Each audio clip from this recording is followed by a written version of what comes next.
Hamilton arrives at Spa-Francorchamps for the 2026 Belgian Grand Prix, needing one win to equal Michael Schumacher's record of 6 Belgian Grand Prix victories. Ferrari has removed the FTM exhaust device for the first time all season. The Macarena wing update arrives this weekend. Rain is forecast across the entire weekend. And Antonelli, the championship leader, returns to a circuit where his rookie year ended in tears. 5 separate storylines, all converging on one weekend, at one circuit, with a title race and a 33-year-old record on the line at the same time.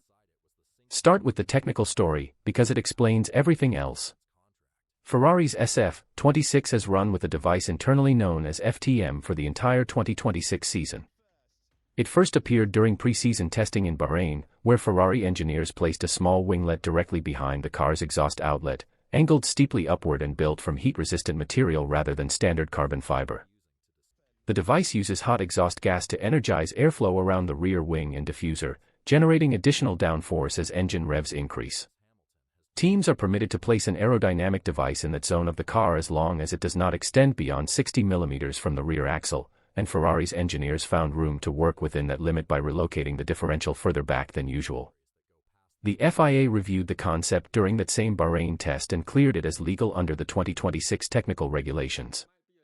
It proved effective enough that rival teams, including Mercedes, later developed comparable versions using an exhaust tailpipe bracket, though those copies produced a smaller effect than Ferrari's purpose-built solution.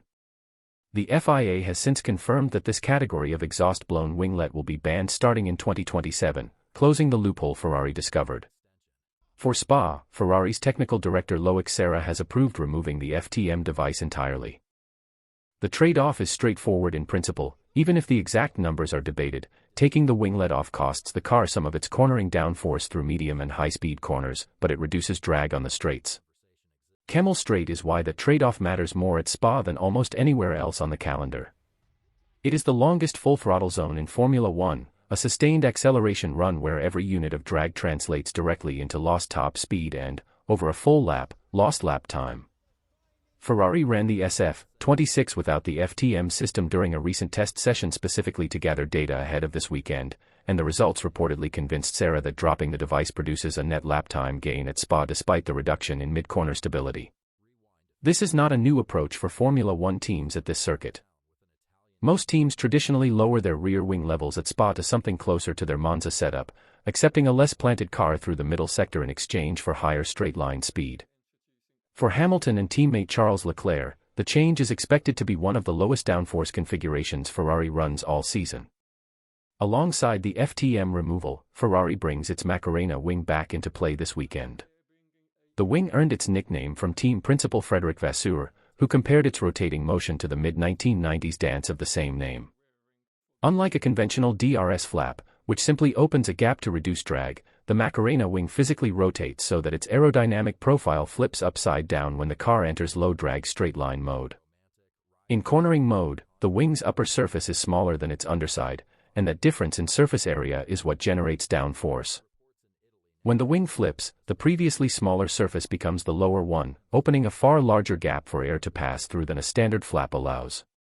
Ferrari's version uses dual actuators hidden inside the wing's end plates, permitting more than 200 degrees of rotation, a wider range than the version Red Bull later introduced with a simpler, centrally actuated mechanism. The specific top speed gain the Macarena wing produces has not been independently confirmed, and figures reported by different outlets vary. What is confirmed is the intent: less drag, higher terminal speed down Spa's long straights, precisely where the FTM removal is also aimed. Weather is the variable neither team can fully model.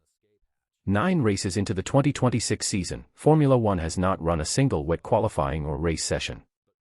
Every team on the grid, including Mercedes and Ferrari, is working from incomplete data on how the new generation power units, tires, and active aero systems behave once the track goes green.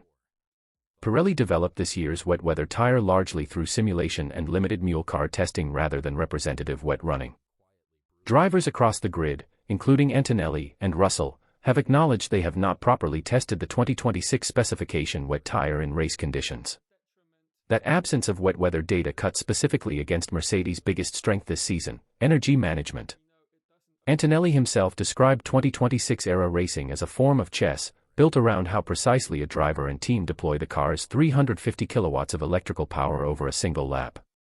Mercedes has built its championship lead largely on superior integration between its power unit and chassis in dry conditions, a strength McLaren driver Oscar Piastri described after noting his own car was giving up as much as 450 horsepower less than Mercedes through certain corners due to energy deployment differences alone. Rain at Spa threatens to strip away the predictability that advantage depends on. Ferrari, by contrast, has shown strength through Spa's demanding, high-commitment corners, including Eau Rouge, Pujon, and Blanchiment, sections where mechanical grip and driver confidence in the car's balance matter as much as raw power. How that cornering strength translates once the track is wet, rather than dry as it has been in every session so far this year, remains untested. Antonelli's own history at Spa adds another layer. As a rookie last year, he qualified 19th, was forced to start from the pit lane, and finished the race in 16th place, visibly emotional afterward during a difficult stretch of his first Formula One season. That result sits in contrast to his current position. 9 races into 2026, he leads the Drivers' Championship on 179 points, having become the youngest championship leader in the sport's history after his win in Japan. Then there is Hamilton's own history at this circuit, and it is where the emotional core of this weekend sits. Hamilton has won at Spa in 2010, 2016, 2018, 2020, and 2024, 5 victories, the most recent coming after teammate George Russell crossed the line first but was disqualified post-race for running an underweight car. Had officials not stripped him of a 6th win at Spa in 2008 over a contested chicane-cutting penalty, Hamilton might already hold this record outright. Instead, he arrives at Spa this weekend still chasing it, level with Ayrton Senna's 5 wins and 1 behind the outright record. That record belongs to Michael Schumacher, who won at Spa 6 times, in 1992, 1995, 1996, 1997, 2001, and 2002.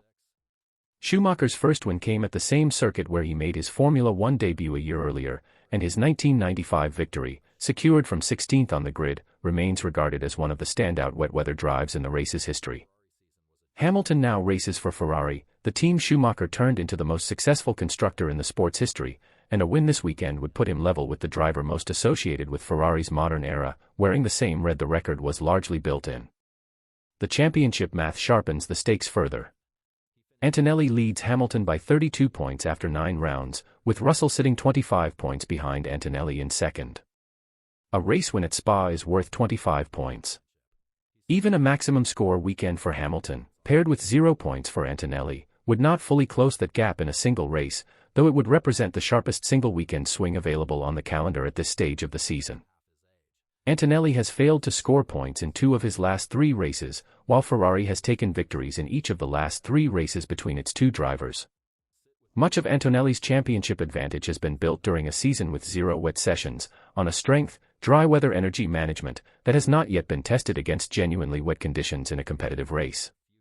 Spa's forecast, combined with its famously unstable microclimate where one part of the circuit can be dry while another is soaked, gives that theory its first real chance to be tested. Whether Ferrari's stripped-down aerodynamic configuration, a weekend of rain, and Hamilton's personal history at this circuit combine into the result the paddock is bracing for is still unknown. Whether Mercedes' championship-leading car, and the advantage that has carried it to 9 races without a single defeat in the standings battle, proves too strong